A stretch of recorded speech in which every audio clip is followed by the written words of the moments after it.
করে করে করে কিরে কিরে মধু মধু ডিস দেবে ডিস দে ডিস ভারী কিন্তু দিকে না কি বলবো যাও। আসসালামু আলাইকুম প্রিয় ভাই ও বোনেরা, আপনাদের ফ্রিজে আমাদের ফ্রিজের মতো যাদের ফ্রিজে এমন বরফ জমছে অতিরিক্ত, অনেকেই অতিরিক্ত বরফ জমার কারণে ভয় পান যে ফ্রিজ মনে হয় নষ্ট হয়েছে, ফ্রিজ আর চলে না, ফ্রিজ গরম হয় না, ফ্রিজ কাঁপে না, ফ্রিজের কম্প্রেসারও চলে না। তো ফ্রিজের কম্প্রেসার যখন চলে তখন ফ্রিজটা একটা ঝাঁকুনি দিয়ে কাঁপে, মূলত তখন কম্প্রেসারটা রানিং হয়, অর্থাৎ ফ্রিজ তখন লোডে যায়। তো এরকম অতিরিক্ত বরফ জমলে আপনারা যেভাবে বরফ ছাড়াবেন 2 মিনিটের ভিতরে, আমরা আমাদের ফ্রিজে রাখা মালামালগুলো প্রথমে সরাই নিচ্ছি। সরাই নেওয়ার পরে এই বরফগুলো ছাড়াবো। কিভাবে ছাড়াই আপনারা দেখেন, এই যে সব মাল বের করা শেষ, এখন এই বরফগুলো কিভাবে ছাড়াবো এগুলা দেখাবো। তো তার আগে আপনারা ফ্রিজের লাইনটা বন্ধ করে নেবেন, অথবা সুইচ যদি থাকে সুইচের লাইনটা বন্ধ করে নেবেন। আর হচ্ছে সুইচে যদি রেগুলেটর থাকে থার্মোস্টের, তো ওই রেগুলেটরটা একবারে জিরোতে করে নেবেন। যখন জিরোতে করে নেবেন কম্প্রেসারটা তাড়াতাড়ি ঘুমন্ত অবস্থায় চলে যাবে, অর্থাৎ বরফগুলো তাড়াতাড়ি সরে যাবে, ছাড়িয়ে যাবে। তো এর জন্য আমরা কি করতেছি, সাদা পানি ঠান্ডা পানি ছিটাচ্ছি। ফ্রিজে কেউ গরম পানি ব্যবহার করবেন না, গরম কোনো কিছু ব্যবহার করলে ফ্রিজ ঠিক থাকবে না, নষ্ট হয়ে যাবে। তো আমরা এই জন্য কলের নর্মাল পানি দিয়েই ছিটাই নিচ্ছি, যাতে ফ্রিজের পানি বরফগুলো তাড়াতাড়ি খুলে যায়। আবারও ছিটাচ্ছি এই কারণে যে বরফগুলো অনেক শক্ত হয়ে গেছে এবং অনেক জমে গেছে। তো অনেকেই ভাবেন যে বরফ জমার কারণে হয়তো বা কম্প্রেসার ফ্রিজ নষ্ট হয়ে যায়, কিন্তু না। ফ্রিজে বরফ জমে যে সময় আপনার ফ্রিজে অতিরিক্ত মালামাল ঠাসাঠাসি করে রাখেন, ফ্রিজ লোডে যায়। লোডে যাওয়ার পরে ভিতরের বাতাসটা ঠিক মতো চলাচল করতে না পারার কারণে যে যে কোনো জায়গায় বাতাস আটকে যায়, আটকে যাওয়ার ফলে সেখানেই বরফ জমে থাকে।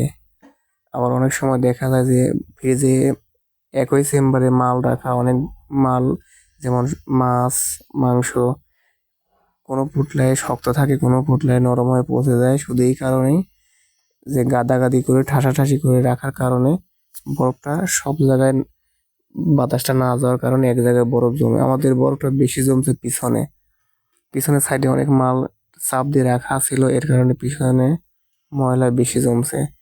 তো ময়লাগুলো এভাবে ছাড়াই নিচ্ছে দেখেন। আর ময়লা ছাড়াতে অবশ্যই আপনারা এমন প্লাস্টিকের ফ্রিজের সাথে দেওয়া চামচ ব্যবহার করবেন। স্টিলের চামচ, লোহার চামচ, খুন্তি এগুলো কোনো সময় ব্যবহার করবেন না।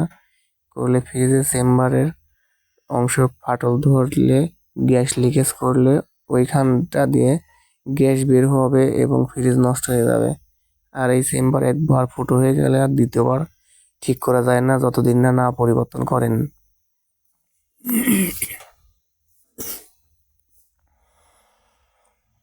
দেখেন কিভাবে বরফগুলো ছড়াচ্ছি, গোতা দিলেই কিন্তু চলে আসতেছে। আবার এমন ভাবেন না যে এই বরফ গলতে অনেক সময় লাগবে, অনেক সময় কিন্তু লাগে না। সর্বোচ্চ 5 থেকে 7 মিনিট, এর বেশি যদি যায় 10 মিনিট আপনারা ফ্রিজটা বন্ধ করে এমনভাবে খোলামেলাভাবে রেখে দিবেন, আর মাঝে মাঝে পানি ছিটাবেন। তাহলে 5-6 মিনিটের ভেতরে এই বরফগুলো যেরকম গোতা দিলেই খুলে পড়বে। তবে হ্যাঁ, অতিরিক্ত জোরে গোতা দিবেন না, যে কোনো প্লাস্টিক হোক আর কাঠের চামচ দিয়ে গোতা দিবেন। ময়লাগুলো প্রায় ছড়ানো শেষ, আমাদের পিছনের ময়লা অনেক বেশি জমছে, এর কারণে পানি মারতেছি বেশি বেশি এবং কিছুক্ষণ ওয়েট করতেছি। তো দেখেন এভাবে পানি মারবেন, যত পানি মারবেন তত বরফ তাড়াতাড়ি গলবে। আর যদি কারো বাসায় টেবিল চার্জার ফ্যান থাকে, তো ফ্রিজের দরজা খুলে পানি মারার পরে এই চেম্বারের সামনে ফ্যান ফুল স্পিডে চালু রাখবেন, তাহলে বাতাসে দ্রুত বরফ গলবে। কিন্তু ভুলেও কেউ গরম পানি মারবেন না, গরম পানি মারলে ফ্রিজের চেম্বারের ক্ষতি হয়ে যায়। লাস্ট পরে ভিডিওটা দেখতে থাকবেন, আর আগামী কালকে আপনাদেরকে আর একটা ভিডিও দেব। সেই ভিডিওতে থাকবে হচ্ছে ফ্রিজের পিছনের ট্রে, ময়লার ট্রে, যে ট্রেতে পানি জমা হয়, ওটা নর্মাল চেম্বার থেকে পানি যায়, একটা ফুটো আছে দেখবেন, ফুটো দিয়ে পানি যে এখানে জমা হয়, এই ট্রেটা কীভাবে পরিষ্কার করে, কতদিন পর পরিষ্কার করা দরকার, তো ওই ভিডিওটা আপনাদেরকে দেবো। আপনারা কোনো প্রকার মেকানিক্যাল ছাড়াই, টেকনিশিয়ান ছাড়াই আপনারা নিজে নিজেই ট্রেটা পরিষ্কার করে আবারও লাগাতে পারবেন।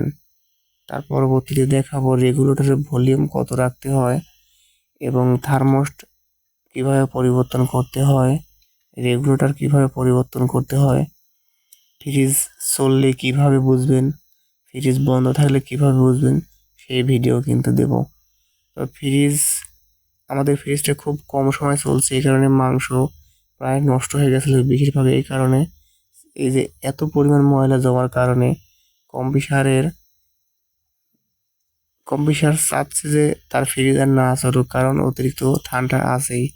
থার্মোস সিগন্যাল না দেওয়া পর্যন্ত কম্পিসার কোনোদিনও চলে না। তো ফ্রিজে অতিরিক্ত ময়লা থাকার কারণে থার্মোস ওখানে